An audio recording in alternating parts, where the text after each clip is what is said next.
Hello? What's that noise? Popcorn. You making popcorn? Uh-huh. I only eat popcorn at the movies. Well, I'm getting ready to watch a video. Really? What? Oh, just some scary movie. You like scary movies? Uh-huh. What's your favorite scary movie? I don't know. You have to have a favorite. What comes to mind? Halloween. You know, the one with the guy in the white mask who walks around and stalks babysitters?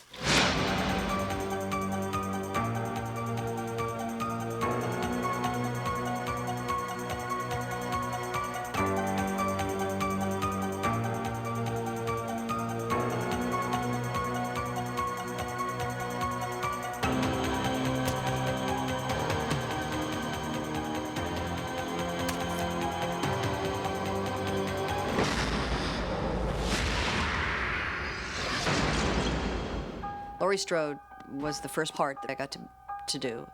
You know, even as I got success in other areas, I always, you know, look back very fondly on playing her, because you knew who she was. Tommy, hurry up! Tommy, please! I watched Halloween when I was 10 years old, and it was the scariest movie I ever saw in my life. One of the first scary movies I saw as an adult when I was starting to think about going into the film business, and it just blew me away. For most people, it's Citizen Kane, Lawrence of Arabia, but for me, it's Halloween. You know, I was very young when the first Halloween came out. You know, that was 20 years ago, so I was a real little kid, but, you know, it stuck with me. I remember Jamie Lee screaming in the closet.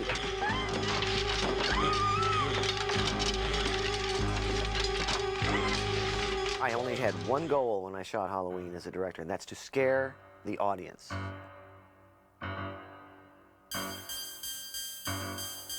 A couple years ago, somebody mentioned the date, and I thought, wow, it's going to be 20 years that I've been in show business, because Halloween was my first movie. And it was going to be 20 years to the day that the movie was released, coming up, 1998 Halloween. And I thought, I'm still in the movie business. I can still get a job. Wouldn't it be interesting if we went back and made a 20th anniversary movie? I'm sitting there, and she goes, we're going to make Halloween H20 20 years later. And she goes, and you're going to write it, and I'm going to star in it, and it's going to be great. And at that time, John Carpenter, Jamie Lee wanted John to do it, John and Deborah Hill. And eventually, John decided not to do it, so Jamie called me and asked me if I'd do it. But my agent said, they want you to go in on a Halloween. She went through it. 7? I wasn't sure I wanted to do that because I didn't know, you know, Halloween 7, is that going to go straight to video or is that going to go straight to hell? I had two reactions when I saw the first Halloween. I was scared to death, number one, and I wanted desperately to be able to play Jamie Lee Curtis's boyfriend someday. All throughout the movie, there's sort of these parallels between the first one and this one. First of all, having Nancy Stevens reprise her role as Marion Whittington, the nurse in the first movie.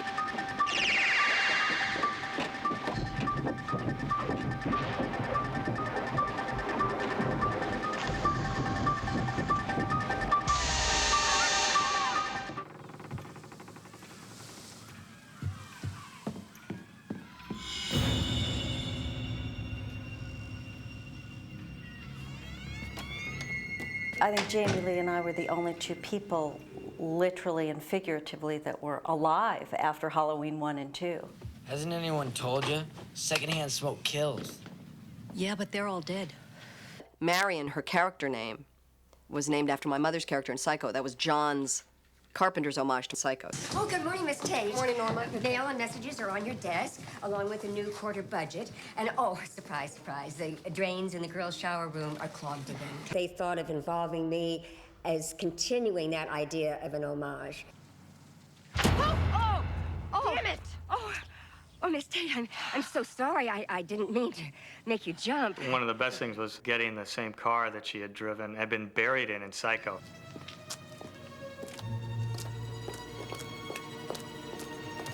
Oh, Miss Tate, happy Halloween.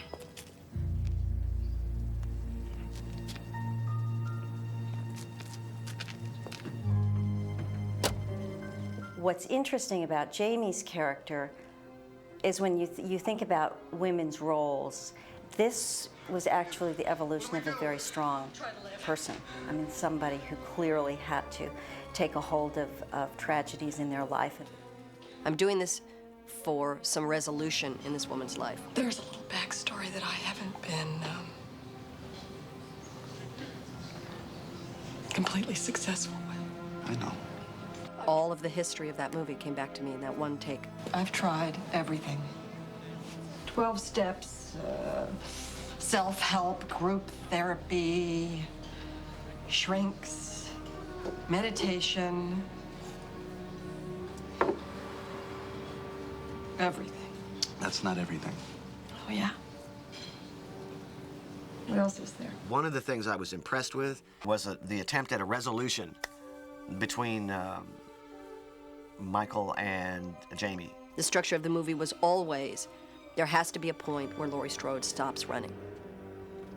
Both emotionally, spiritually, and physically, actually stops running and faces him. She wanted there to be a moment in the film where the tables turned and that she became the stalker and that she stalked him and that she wanted that Sigourney Weaver moment.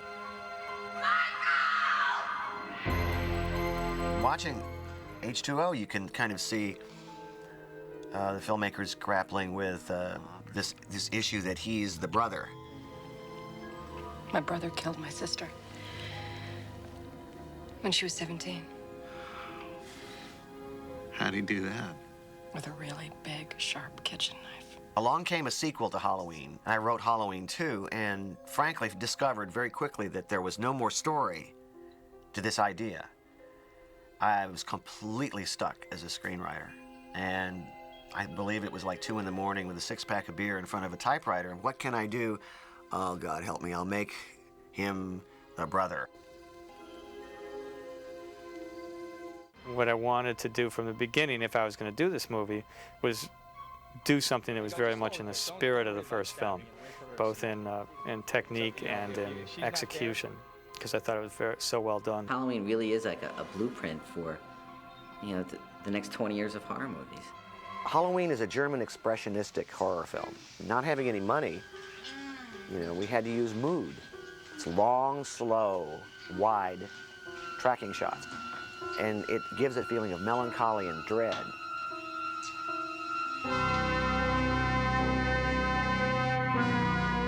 The classic John Carpenter moving POV shot is one that suggests that there is something else watching you or moving towards you that is unidentified.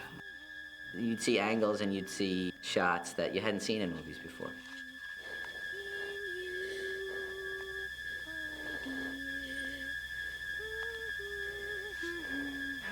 I think that the reason the movie had an impact was it scared you in a different way than you'd been scared before in films.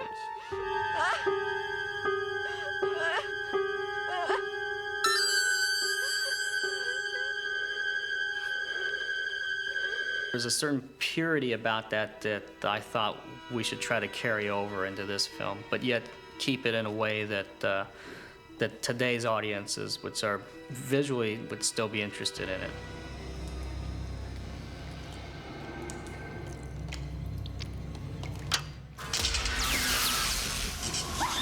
We wanted to keep it simple and just try to make it as scary as we could.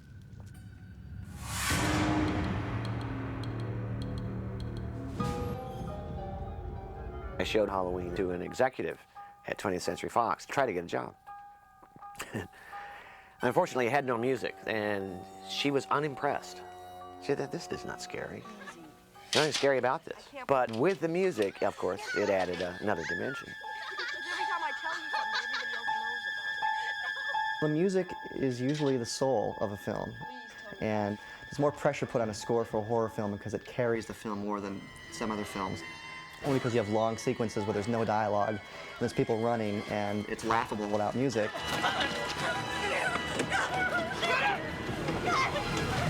I really wanted to explore a lot of John Carpenter isms and sort of like pepper them throughout the score.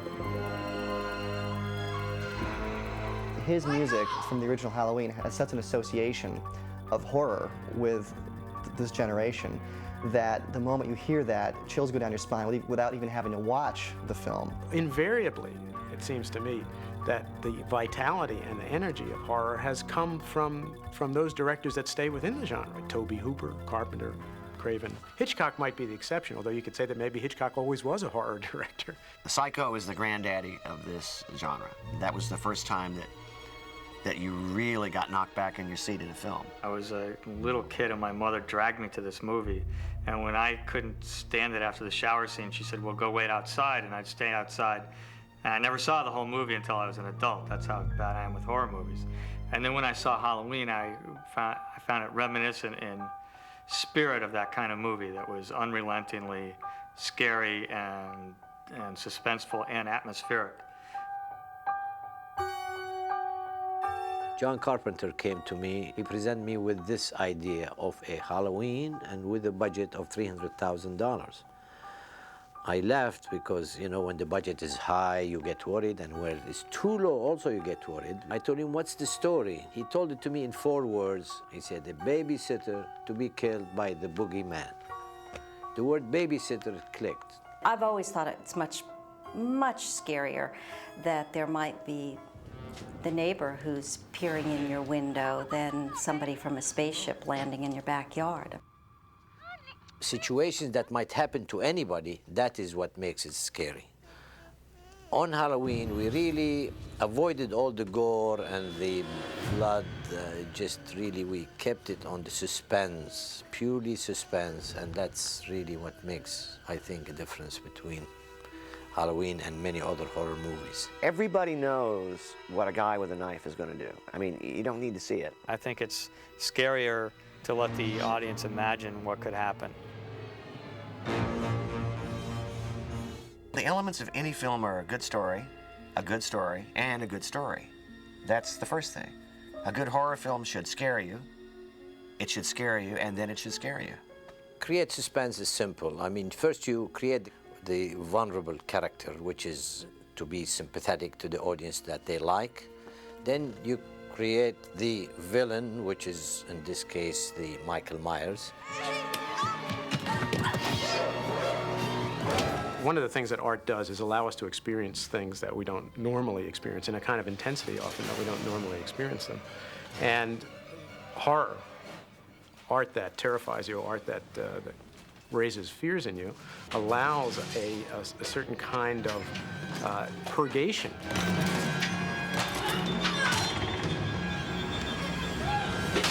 Horror films have to go into that area that is beyond taste, beyond civilization, beyond society's approval.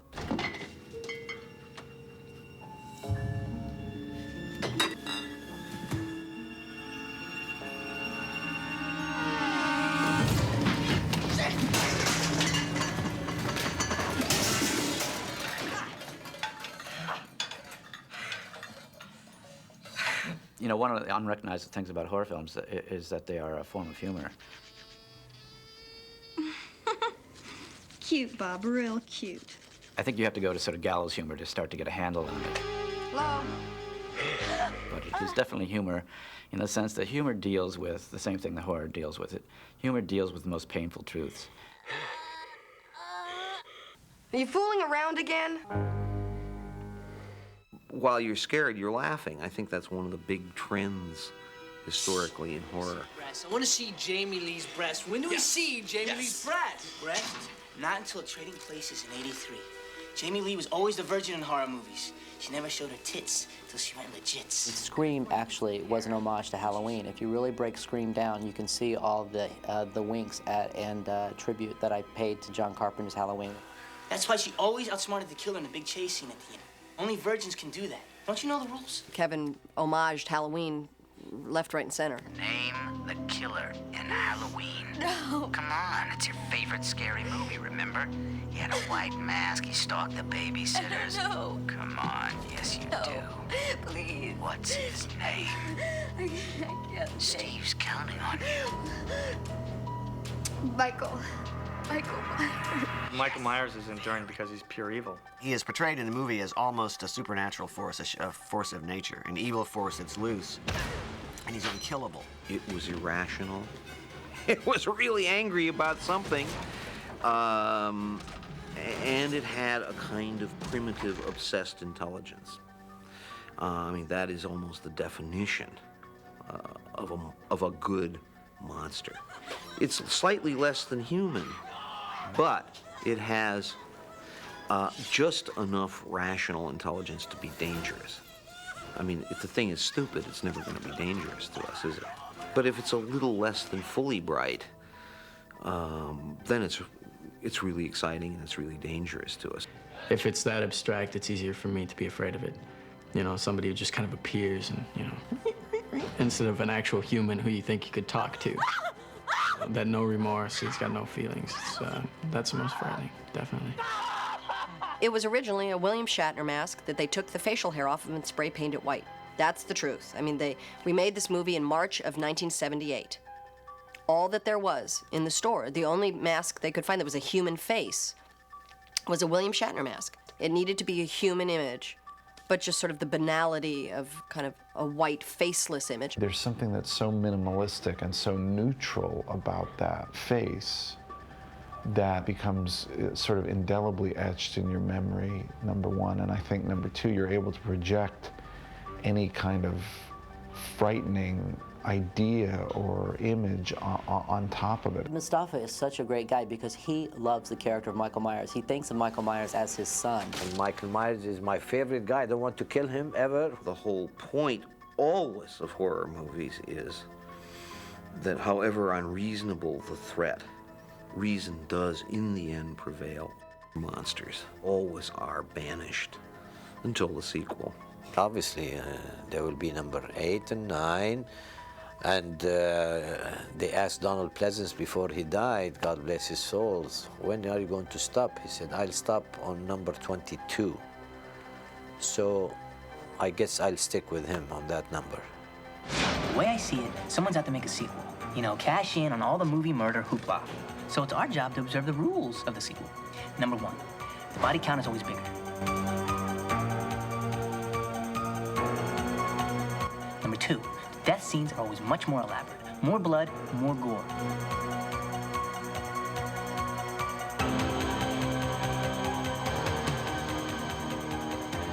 Carnage, candy. Your core audience just expects it.